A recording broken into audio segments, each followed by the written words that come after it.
Hello everyone, so, new legendary banner, new review. This time it's about Eirika, and for some reason this is the second representative of Sacred Stone, or Scarred Stoners as I like to call it.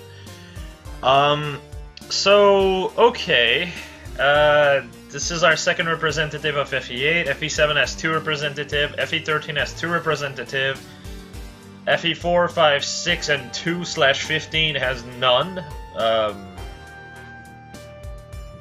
Okay, thanks, I guess. But this kind of makes sense in a way. I feel like all 12 of those legendary units were based on the first polls, rather than the second, which is fucking retarded, mind you. I like it beyond retarded. But it is what IS tends to seem to do. They seem to be planning things way too much in advance. They should take a step back and cut that from 6 months to 2 months at best, because that way they would stop being so out of touch. Reinhardt had already for example, Reinhardt is a good example.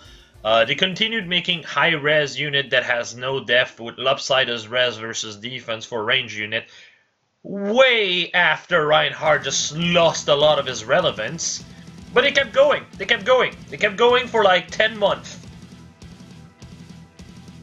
What the fuck, guys? We would like to have a different stat spread, thank you very much. Can we please have a different stat spread? But yeah, Eirika was voted quite a lot on the first Choose Your Legend, and that's just kind of what it feels to me. Myrrh also had a lot of votes. Tiki had more votes in the first Choose Your Legend than the second, for example.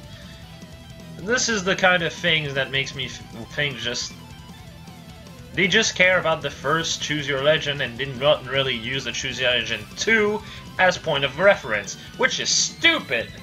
But oh well. Enough of that, let's talk about Eirika herself. Storm Sigilene, it's not a great weapon, but it does provide one thing that you would struggle with normally, which is an extra 2 charge. Lunar Brace boosts her cooldown from 2 to 3, so she needs to have a 2 cooldown reduce, and then, you know, get hit, and then she procs. So she has a lot of power behind her hits. Attack plus 3 is definitely extremely important for her, because her attack is kind of poo-poo.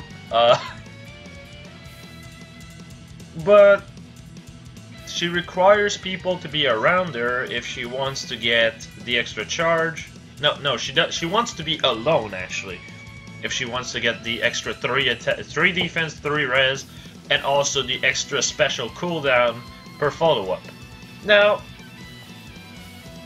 I feel like this is either a typo or IS is just really stupid, because this requires you to be surrounded by enemies to get a buff.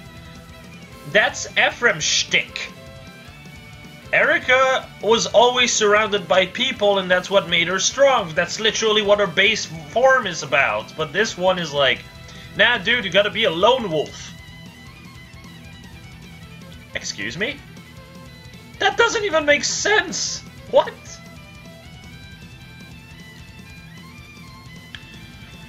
But oh well. Also the effect you get from it is kinda lackluster, I'll be honest. It does help her because Flashing Blade is for some reason not able to be used on calves, even though it should, but Ice is... she buffs attack, which doesn't make sense either. I feel like because there's no legendary unit for water, she should be buffing resistance, not attack. But here we are, the character that hates war, that does not want to fight, if possible, that wants to go through peace, is buffing attack to hurt people. Good job, IS. Good job. What the fuck? Anywho, for the rest, attack speed solo is a fantastic skill, fantastic for characters such as, well, aforementioned Ephraim, though we would prefer having attack def solo once that gets released. Walhard, but again, attack def solo is also better for him. And plenty of other units. Though the problem is, usually you... Well, no, solo can just be used offensively anyway, so yeah, no. Disregard what I was about to say. This is definitely a pretty solid skill, but it also negates the chance of using spurs, so for range units it's not fantastic. Good example as to why I say spurs are good on range unit. Just look any of my video with George. My Olivia always has spur attack as her seal outside of very specific GHBs. And this is a good example for why. But that's just me. On Death Wave, this is the second time we get this skill since Dancer Xander was a thing. He was the first to introduce the skill. No one remembers him, of course. And Lunar Brace. Ah, Lunar Brace. This is the only reason why she is worth running. I'll be completely honest. If you remove Lunar Brace, she loses so much points overall. She becomes a worse Sigbert in a lot of cases. And yeah, Lunar Brace means a lot. Also, just want to point this out, but yeah, look at how different those stats line are. Surely they have different blessing. Oh wait, they're both water legendary heroes? Both swords? Both the same attack and speed with their weapon included? Only one defense moved into res? And barely a bit less HP? Wow. Okay. Is there a reason to run one over the other? Yes, Ryoma, because he has more BST and scores better as a result. What the fuck? But yeah, so essentially, if you're really debating on your water blessing unit, Ryoma is still the best one. Didn't think I would say that, but that's just because of, you know, the circumstances. You have Fjorm, which requires a 300 SP A or B slot. No, not A or B slot. A slot, period. You have Ryoma, which has a B slot at 300 SP. This is important because you can actually give him, say, Death Blow 4. With his 300 SP skill, that's 2 300 SP skill, which is great, because Rajito is a steaming pile of shit.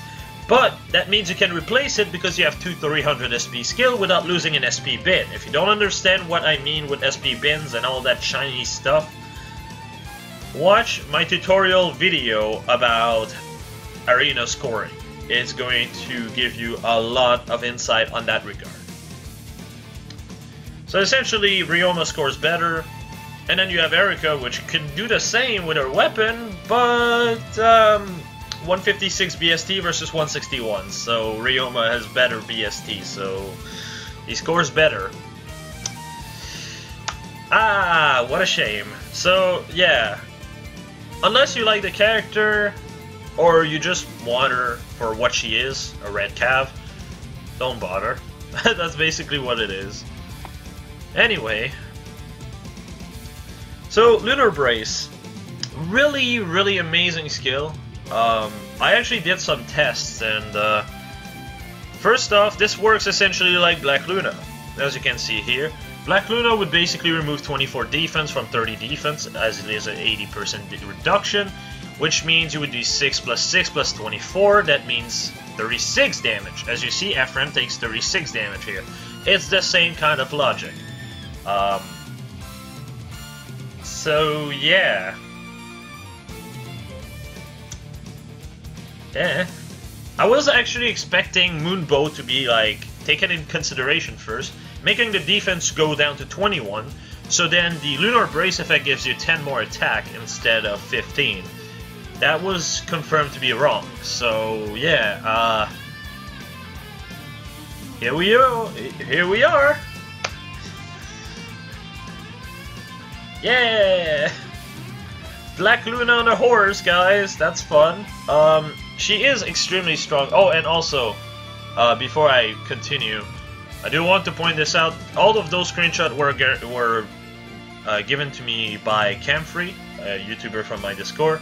Thank you very much, Camfree. I could not have done that without you, because Banner does not want me to get new units in general nowadays, and when I summoned for Eirika, I got to 10%, and that's it. I got nothing. Yay! That was fun. Why get stuff when you can get fucked? Hey! But, yeah. So, as you can see, it procs essentially like Black Luna. You get 50% of their defense added to your attack, and on top of this, they lose 30% defense afterward. It basically means 80% of the death of the enemy is gone, because, it's the same kind of logic, really. Now, there's also one little nice properties about this skill, which a lot of people, well, one person actually mentioned it, and I ended up being curious enough to check. And, well, that was right. This is true damage. This is a 32 attack Eirika, which means she has 26 attack effectively. And she's fighting a Lucas with 48 defense. Even with Moonbow, he loses 14 defense, so 34 death. 34 death versus 26 attack. You're not... So basically taking 24 attack would mean you do 16 damage. Oh wait, it doesn't? Yeah, no, it's actually true damage. Which means if you stack this up with Wodao, that can be 34 damage, straight up. That is scary. 34 damage, and like, so he takes 68% of his damage gone because the character doesn't even have a weapon essentially equipped. Yeah, even if Eirika had 0 attack, she would do that much. That's stupid. That's so stupid. So essentially, if you buff on her attack a lot, and say you have an attack plus, drive attack 4, and own calf, so 65 attack. I know this is a pretty fucking weird example, but you have 52 attack against Lucas. 48 becomes down to 34, which means you do 18 base damage, and on top of that you get 24 damage, so that's 42, and if you have a Wodao on top of this, you kill with 65 attack. But you get the point I'm trying to make here. This is stupid. This is just really stupid. It's just basically what makes everything that made Zelgus so stupidly broken in the first place. Now with 3 movement. Yeah, so also I was curious to see if a skill like Glimmer would basically take the true damage and multiply it. It doesn't, as seen here with the screenshot. It does nothing. You basically, it does your damage, multiplies it, and then you get the plus 24. So yeah, this is what it is. If she could get Wrath, and honestly that makes me happy, she's a horse unit, but if she could get Wrath, that would be upward to 44 true damage right here. Also, I fought the Lucas with fucking 50 HP, so my bad, he would not die, but you get the idea. 44 damage with Wrath would be stupid. Nothing you can do about it. Ain't that fun?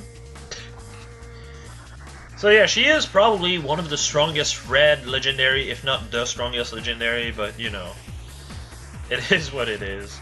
Lunar Brace is a very strong skill, and honestly, if you plan on not using it, don't bother using Eirika at all. Use Sigbert instead.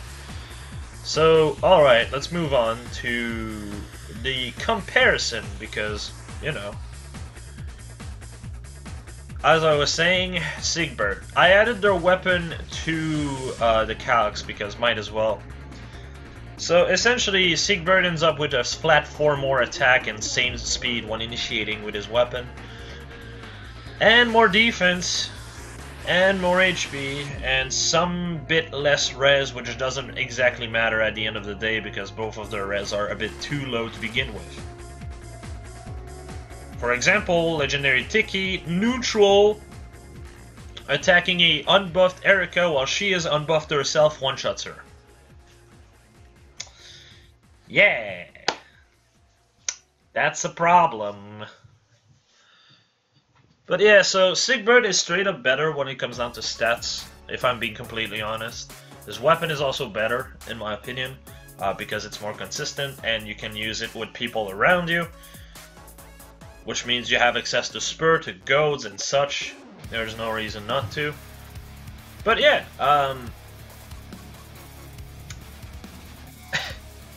Lunar Brace kind of just blows everything off the park. That's like comparing, no, Myrrh would be a bad comparison. That's like comparing, say, a character that could get IVs. Like, if you made Zelgus able to get IVs, and you compared it to Zelgus, he would actually be better stat-wise than Zelgus, in my opinion. Because he's more min-maxed, essentially. And Zelgus' speed is useful, but it doesn't do that much at the end of the day. But here's the thing. Zelgus has Black Luna, and that's what makes him so strong. This is the same logic here. Yes, Eirika is worse than Siegbert stat-wise, but Lunar Brace makes such a huge difference, there's no reason not to use her above Siegbert. Which is silly, but it is what it is. So, let's talk about the banner itself. I know what most people are going to say. Oh my god, Jenny is here and she's she's like the unit that has been dodging you forever. Are you going to pull for her? I'm probably going to give it one more shot. And if I don't get her, or Eirika, actually if I don't get Eirika, I'm just going to stop trying to get every unit. I was trying to do that with the Fates banner, but then the Fates banner just kind of shut everything I was missing in the orb, so I was like, well, let's continue, I guess. But right now, this is a legendary banner. My odds of getting whatever I want are very little, and I've already spent too much. Also, do note that those rates have been calced by myself, because the wiki was actually wrong on those rates. And that's not me just saying that out of, ooh, my rates were different than theirs, therefore they're wrong. I compared their rates with mine, I compared everything they made with mine for every other legendary banners, up to like 4 in the back. I was correct on all of them. But this one, they were wrong by quite a bit of numbers, and I have no idea why. So, if someone works at Gamepedia, and actually, you know, checks my video by any stretch, go count back your things and make sure that everything is right. I double checked every numbers I had when it came down to units on the banner. I double checked how many. I literally ended up counting by myself every fucking 4-star and 3-star of each color just to make sure. And my numbers did change because they were the same. So either Gamepedia has changed their the way they calc stuff, or they just completely fucked up. So, okay. When it comes down to reds, you have 2 really good reds and 1 okay reds. I'd say red is by far the best color on this banner, and it's not even up for debate. Eirika is honestly the best sword cav we have, outside of possibly World of Trachea Reinhardt in certain fights, because that comes down to whatever you fight. If they are very speedy and Eirika can double, Reinhardt will do better, for example. Always. Tana is a fantastic red flyer. I recently covered up Versa, obviously. And surprising no one, Versa was worse than her. That said, since we just got a Versa, it might not be worth it for you. But I will say this, red mage flyers are incredibly useful. They tend to be able to one-shot Zelgus when fully buffed. They tend to kill every green armored units also pretty easily. Myrrh is also not a problem because she tends to get one-shot killed. There's just many reasons to use them. There's a reason why I gave Red or Blade to Versa almost immediately after I was grinding her on stream. There's just no reason not to. Rider Blade is fantastic, and just the fact of having another Blade Tome red unit for one of those weeks is just fantastic. Absolutely phenomenal. As a matter of fact, if you're dealing with Myrrh and Myrrh has DC, you're killing her if you're on Desperation. And if you're not, well, sometimes you're even still able to KO in one hit. It's dumb. It's dumb. There's just so much utility out of her. And obviously, if you want my opinion on what are best IVs for Eirika, what are best IVs for Tana, if you plan on using Eirika in a setting with Rest Tactic, I would say Attack plus Def minus. If not, I would say Attack plus Res minus. Tana prefers to have Speed plus Res minus because, as you can see, she has okay Def, but her Res is a bit more high than her Def. If you go Res minus, you can preserve your bulk against dragons, DC, especially DC green units, which are plaguing the arena to a stupid amount of points. As a matter of fact, if you go with, if you have to deal with a attack plus Glimmer plus 10, you can tank him as long as you have literally one more bulk in defense or HP. So that means if you have Fortify Flyer on, you tank a Glimmer, no problem, regardless of the season. That's stupid, but it is what it is. And then you have Olivia, who I did speak pretty highly about her, and I would say she is honestly either tied for second place or third place when it comes down to dancers overall. She is a flyer dancer, which is already amazing. She has guidance from the gate. She has a pretty good A slot also to tank. That's also good. She's obviously a dancer. She has one of the best color for a dancer as well. She has very close to base Olivia stats, who, in my opinion, is still by far the best dancer of this game. In most scenarios. Certain case, yeah, I could agree that New Year Zero will do better purely because she comes with own flyer. And that's basically it. You can't even use the point that, oh, well, New Year Zero has a Goita. Well, yes, but you forget New Year Camilla was also a thing. And New Year Camilla, well, has Kadomatsu. You can just inherit that. Now, do understand though, Scold is not a fantastic weapon. Yes, it helps buffing, but it wastes the turn to get the buff up. You also have to move the unit and then dance it to get the buff, which technically just makes so that if you have a own attack, own speed unit next to the unit, it will do just as well, if not better. All you'll get is an extra 6 attack after dancing, which is laughable. Whereas if you put something like Kadomatsu, you're going to be able to buff your party a bit more, which is a lot better in my opinion, but again, that's just me.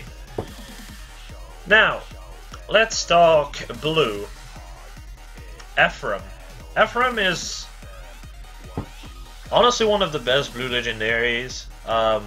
What do we have even for blue? We have... oh yeah, Tiki. Tiki is the only one better. Otherwise, Ephraim is the best. He hits a stupid amount of attack and just gets an instant follow-up with his weapon. Which is why I said, you know, Eirika's weapon is kind of shit. If it was instead of the 3 def 3 res, which just doesn't matter, let's be honest. Well, they do matter, but not all that much. If it was just, like, you get an extra charge once surrounded, and you also get an extra follow-up, there you go, that's all you needed. That's all you needed. Because she is extremely reliant on special, guard units will still shut her down. And unlike Ephraim, who just has such a huge amount of damage and can just use heavy blade, she can't really do that all that consistently. So, alright. Second off is Ninian. Ninian is a mage, dancer, flyer, so her BST is shit.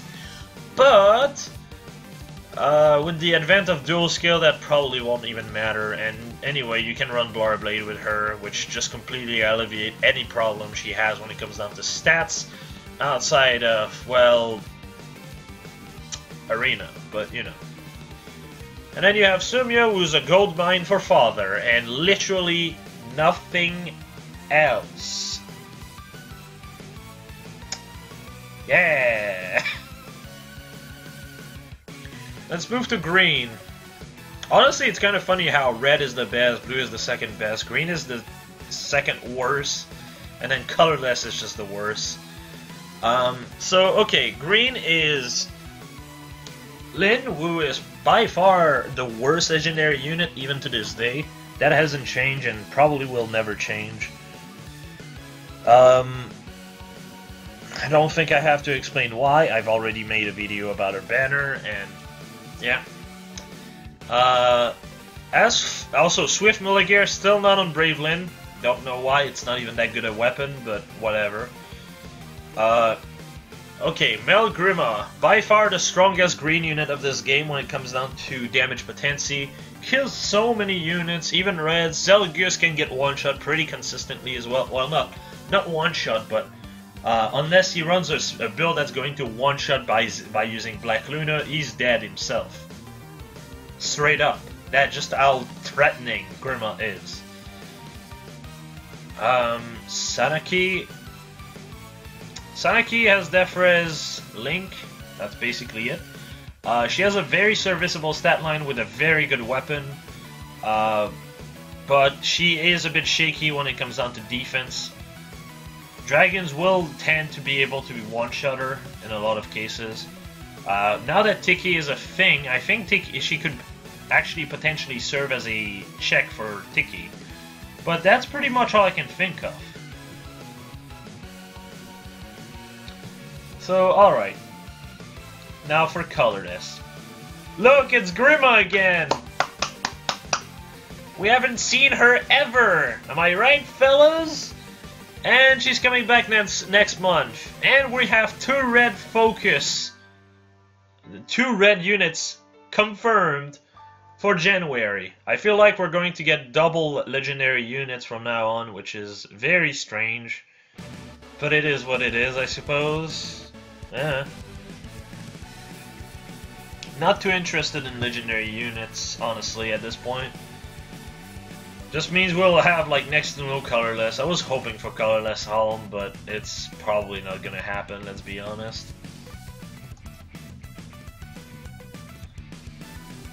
And then you have Jenny. Now, Jenny is not that great a unit. Her HP pool is too low, her defense is very shaky, her speed is very shaky. She's kind of like Lashisis, but less bulky, so using an absorb set can be a bit tricky. She's not great as a unit, but she's one of the unit I'm missing, damn it. Can she just join? But, you know. At the very least, she has Raffle Staff, which is a very sought-after skill, especially now that colorless dual infantry is a thing. If I could actually pull 2, which is not going to happen whatsoever, let's be honest, I would be able to build Loki in a way I want, which would mean I would be actually using her in Arena. Or Arena Assault, that is. Because next week is George time, baby! But yeah, and then you have Ines, who is honestly... I'm sorry, my guy, but you're literally worse than Jafar as a pity break. Jafar at least can give life and death if needed, and can serve as a mage counter for AA at the very least. Ines, on the other hand, is like, look, ma, I got attack and speed, and res, and a weapon that prevents mages from hitting back. Yeah!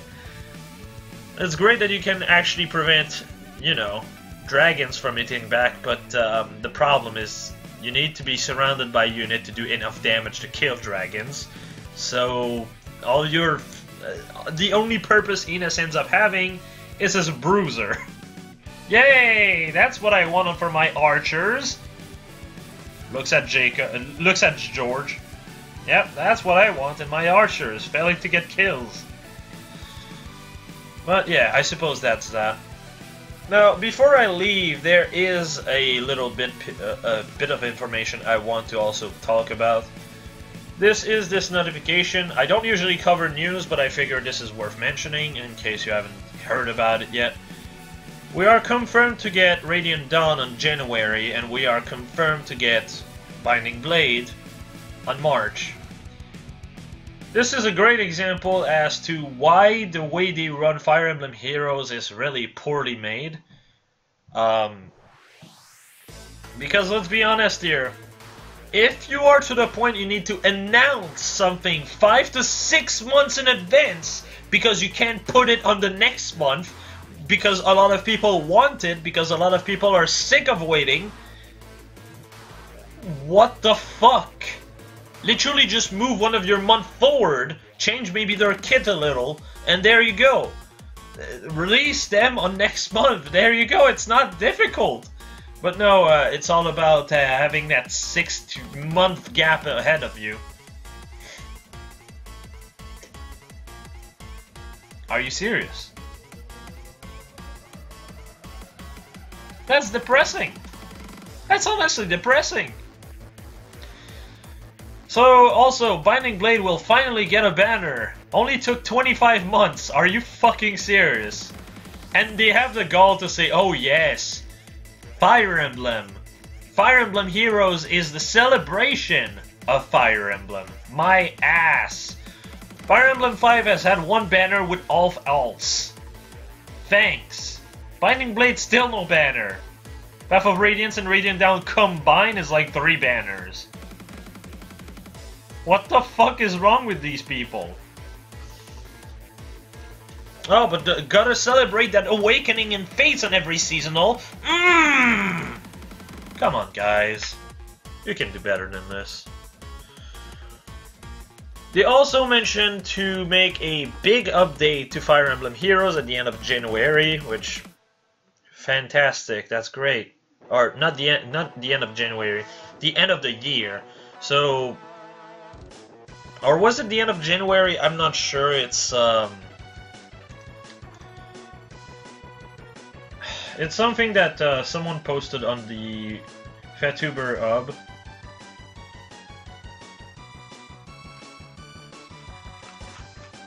Let me just try to find it real quick because I don't want to feed fucking wrong information.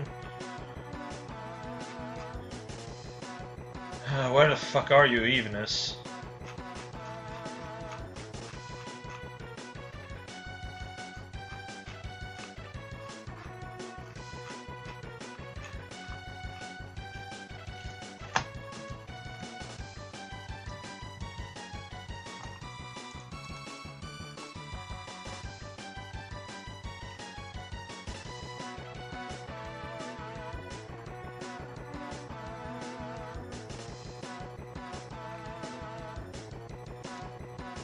Ah, there it is.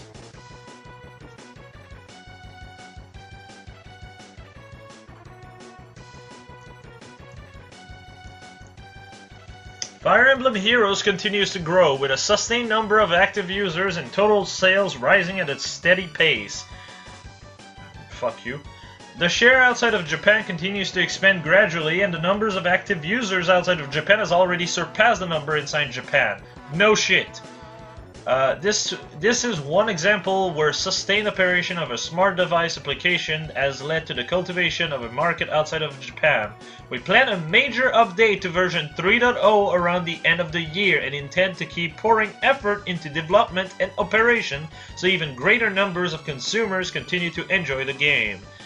So essentially at the end of the year we're going to most likely get a somewhat of a revamp, I hope. Please change the pool, please fix the pool, please be smart about it, please. But yeah, I suppose that's all I have to say here. Hopefully things ends up properly, and that's pretty much all I have to say. So I'll see you tomorrow for Show Me Your Build, because it's already that time of the year. That's why I've been pushing myself to do this video right now.